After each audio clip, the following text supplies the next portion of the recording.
¿Sabías que debido al estrés y a la ansiedad se ha aumentado un 30% el uso de aparatos dentales para corregir el bruxismo?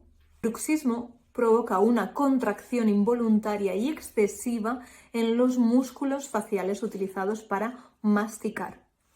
Esto lleva a rechinar los dientes, frotar las arcadas dentales y apretar las mandíbulas con mucha fuerza. No se trata solo de esto.